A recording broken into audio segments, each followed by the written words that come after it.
Avem o bilă, un plan înclinat și o cutiuță. Vom așeza bila pe planul înclinat și o să-i dăm drumul ca să capete viteză.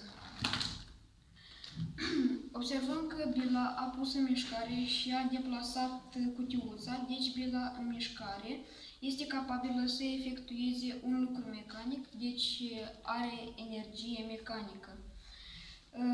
Această energie a unui corp în mișcare se numește energie cinetică, de la cineticos, care în limba greacă se numește mișcare. Avem două mașinuțe, una de plastic, mai ușoară, și alta de metalică, mai grea. Așezăm la fel cutiuța la baza planului înclinat și dăm drumul la mașinuța mai ușoară. Observăm distanța pe care a parcurs-o,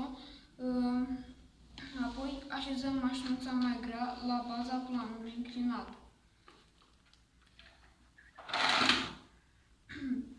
Observăm că deplasarea cutiuței este mult mai mare, deci energia cinetică a unui corp depinde proporțional de masa corpului. Mai facem o dată la această înclinare a planului înclinat și punem aici un semn cât s-a deplasat.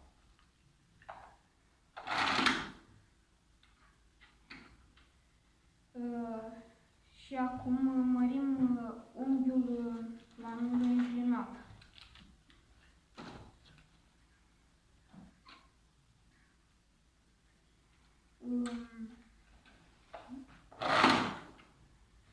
Observăm că distanța parcursă de cutiuță este mult mai mare decât viteza mașinuței de atunci. Deci, energia cinetică depinde de viteza corpului. Cu cât viteza corpului este mai mare, cu atât energia cinetică este mai mare. Forța lui Arhimede este forța care acționează în sus asupra unui corp scufundat în lichid.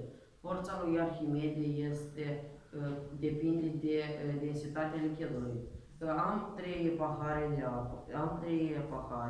În primul pahar este apă potabilă, în al doilea pahar este soluție de sare mai mică, iar în al treilea pahar este soluție de sare, concentrație de sare mai mare. Observăm că dacă scufundăm ouul în apa potabilă, ouul va sta la fund, atunci forța de greutate lui Arhimede este mai mică decât forța de greutate a corpului. În al doilea vas scufundăm ouul în lichid. Observăm că ouul plutește la mijloc, atunci forța lui Arhimede este egală cu forța de greutate a corpului.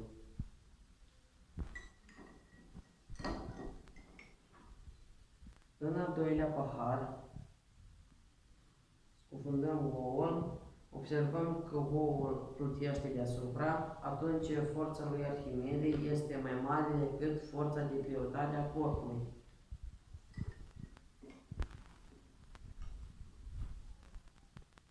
Concluzia este că cu